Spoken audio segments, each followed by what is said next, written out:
چند سر زمین بود و چقدر ایجا چیز کرده کچالو کرده؟ اینمی زمین یگان تخمین یک جریب زمین 7 سر تخم است. با تعداد یک جریب زمین. یک جریب زمین با تعداد اگر این تخم اصلاح شده باشه تعداد 120 بوجی 150 بوجی میزنه. ولی این تخم خراب است و تعداد 100 بوجی اقلا یگان 700 سر 600 سر بکنه. به این اندازه چند سر میکنن؟ به این اندازه میکنن امی زمین یگان 600 سر 700 سر بالا نه. سری 80 روپه سری حالی از 100 روپه این از نرخ بالای 100 روپه بگیره. از همینجا سودا میکنن؟ از همینجا سودا کی میکنه. میبره از پیشتن؟ تجار؟ امی تجار منطقه جلاب منطقه. سالانه عاید چقدر از اینجا کچالو از خودت؟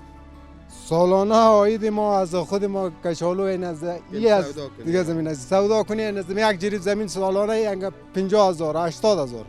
باز 80,000 خرچ خوراک یک سالی تن است؟ نه خرج خانه خرج خوراک یک ساله برادر 1,50,000 روپه میشه در سال. این نمی کچالوست. باشه چقدر مثلا میتونی خودت مثلا عاید کنی اگر تخم اصلاح شده برات برسه؟ تخم اصلاح شده باشه میشه در زمین این میلی 80,000 روپه عاید میته. بالایش از او تخم اصلاح شده باشه و دیر اصلاح کنی و پارو مواد بکشی برش این شاید برساند به 1,60,000 70,000 یک ردو بالا. مردم دیگه کچالوسته. والا زمین اینمی مردم این مثل خود ما ور اینمی یک جریب زمین و نیم جریب زمین داره و فقط مکمل کچالو یک. خوراک گندم بالکل نیست. در یک سال چقدر کچالو از ولسوالی تان بیرون میشه؟ در یک سال از این ولسوالی ما کچالو شاید یکان 20,000 50,000 سر واحد شه. خوی دریق اندک وسطش بالاست بسیار دراز زمین داره میره. تنها از این مرکزیت 20 از حکومت از والا از مرکز حکومت ما رعایت میطلبیم، ما اقتصاد میطلبیم، ما آرامی میطلبیم، ما از کار میطلبیم، ما از نمیطلبیم که دایی تو شرمشور و دایی تو حالت و دایی حکومت جوانی نشناسه. حکومت نیست دیگه. انجینر صاحب چی محروم مانده شما در اینجا؟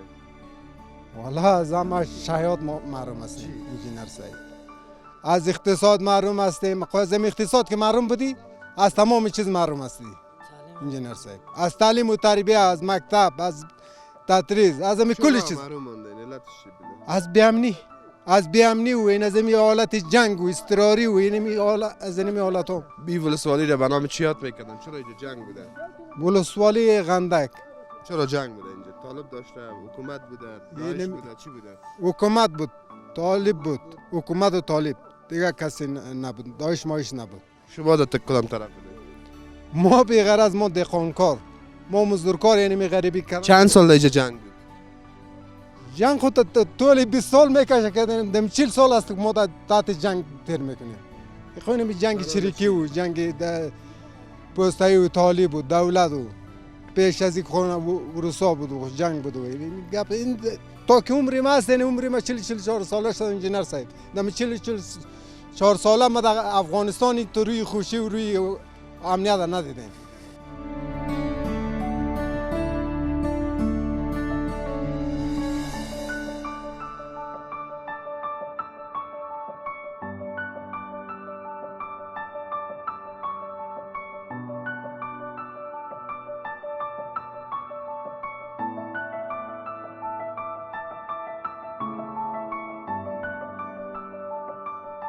به تعداد شاید 50,000 یا 60,000 کچالو جمع آوری شود از ولسوالی غندک، زیادتر بلکه.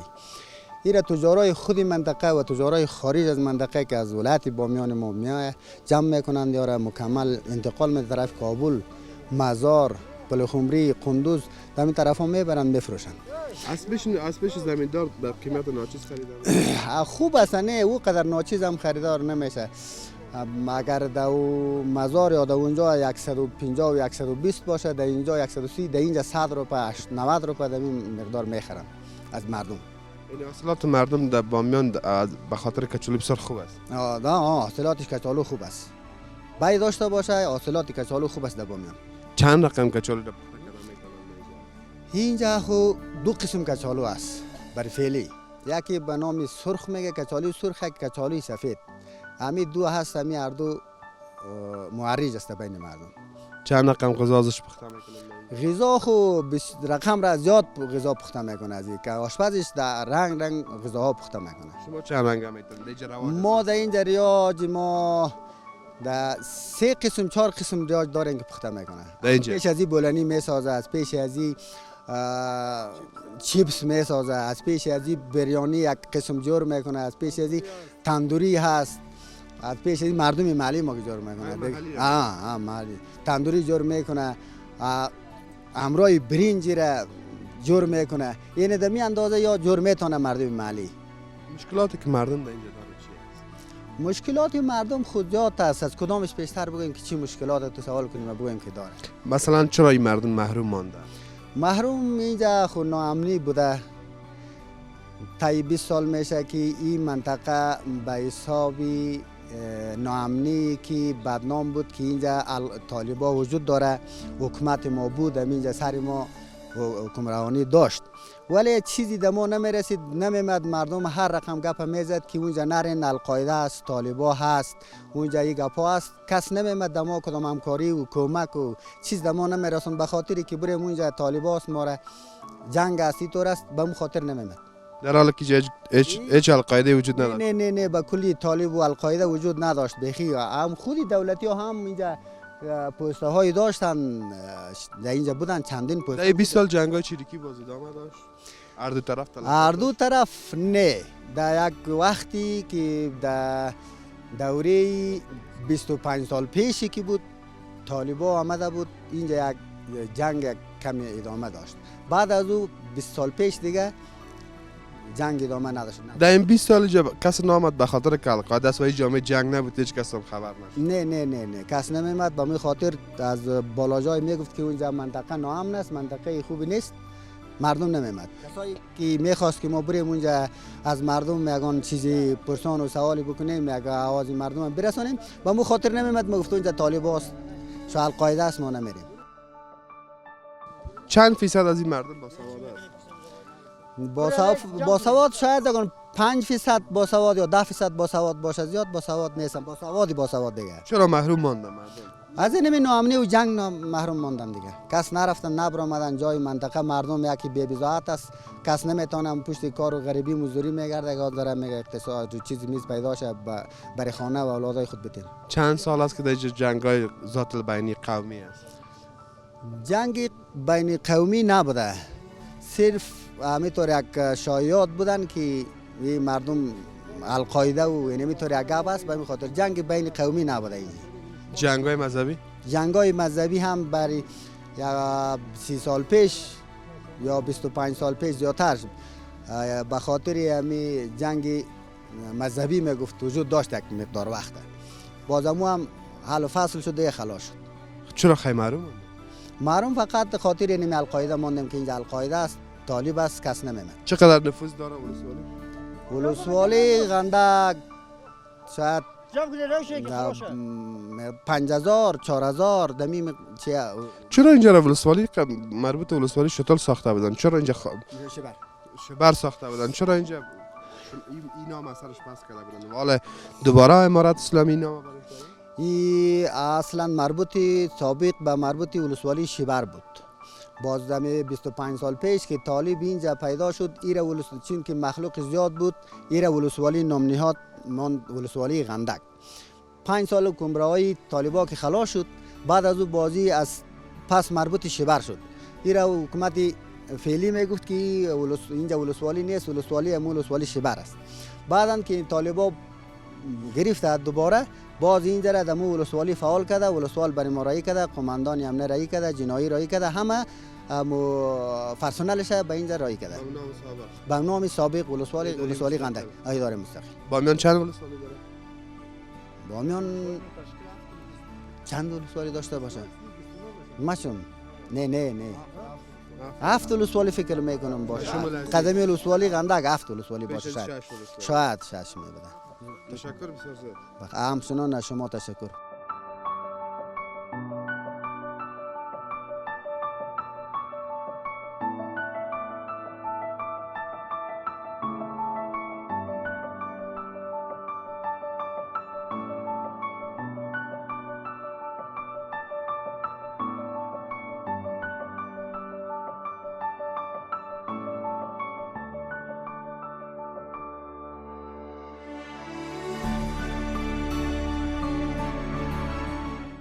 در مورد ولسوالی غندک بگوین از چه چیزا محروم بوده و چرا محروم بوده علتش فهمیدید؟ ولسوالی ما تانوز دا وقت سابق طالبا که بود رسمی شده بود تانوز رسمی نشده نه و می حالی گفت ولسوال آمده دیگه از همه چیز محروم هستن دایی مردم کمکام تانوز ولسوالی ما نرسیده میگه بیاید شیبر کمک های تانه ببری اگه کدام چیز داره دیگه محروم هستیم ما. چی محروم چرا محروم هستین علتش علت چی گپ بوده که شما محروم بودید؟ علت شبیه که ولسوالی ما از اول رسمی نبود اون ولسوالی سابقه که بود که در شیبر بود او رسمی بود که رسمیت داشت از ما رسمیت نداشت تانوزه علتش علتش مردم ما بیچاره بود تو نظر افتاده بودن مردمی شیبر که بودن ما چی بودن ما مردم ما تو گوشه و بیشه بود میگه حکومت پیشینی میگفت که جب مکمل مرکز طالب و القاعده از زمین خاطر جب کمک هم نمیشد نمی آمدم کسی اولا همونطور بانه میکردن همونطور بانه میکردن اگر نه کمک طالب چی هم نبود مرکز طالب هم نبود همونطور بانه میکرد ما کمک ها اونجا نمیرن بی امنی هستن امن نیست آرامی نیست اونجا ما نمیریم همینطور هم میگفتن والا میکردن دیگه اگر نه بی امن نبودن طالب اینجا نبود پای بیشتر مردم اینجا درس و تحصیل یا محروم هستن درس و تعلیم که هستن اگر مکتب هستن خوب و قدر بد نیستن مکتب دختر هم بودن مکتب بچه هم بودن دیگه مدرسه دینی هم بودن تعلیماتش بودن جنگ چقدر از مردم هم قربانی گرفته ده جنگ صاحب اینجا که قدر نشده جنگ نشده در سابقه که جنگ بیاد شده یا لید وقتی که طالب گرفتن جنگ نشده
چند چقدر چوب دیگه دو سر یا سه سر چوب سوخننده میشه میجی چند رقم کچالی پخته کردن میتونی والا کچالو خود قلخی کنیم یک رقم است دیگه یک رقم پیشتر گفتن سه رقم خود سه رقم میکنن زیر رگ میکنن زیر قوق میکنن دیگه این رقم میکنن دیگه سر سنگ سر توا پخته میکنن اصل شما خوب پخته میکنن یا زنا دیگه والا هر کس در شقش قلخی را ما خوب پخته میکنیم دیگه شوا با قلخی نمیکنن نه با قلخی نمیکنن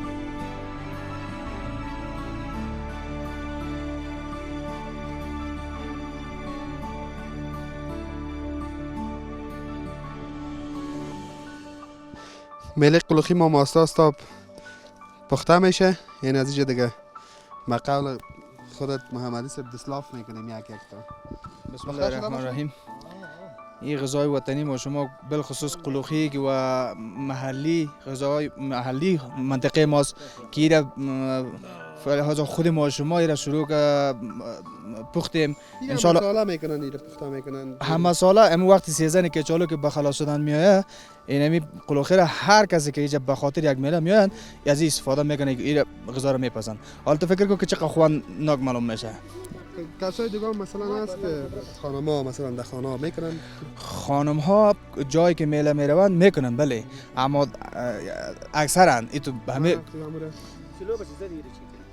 همش نمیباشه همه نمیکنه بکاره حالا تو فکر کن این کچالو ببین که کچالو به اندازه که در اینجا خوب مزدار میاد ای به هیچ غذای دیگه به استم مزار نمیاد.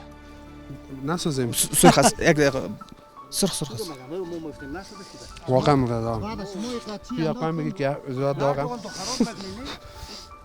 چند رقم کچال قلوخی جا میکنن زنا مردا؟ مردا 3 قسم قلوخی میشه. یکی زیر قوق میکنه، یک قلوخی میکنه که زیر ریگ میکنه. ریگ یک جا آتش میکنه سر ریگ، باز زیر ریگ کچال را میندازن، از این غذا پخته میشه. اما بالاترینش همین قلوخی است.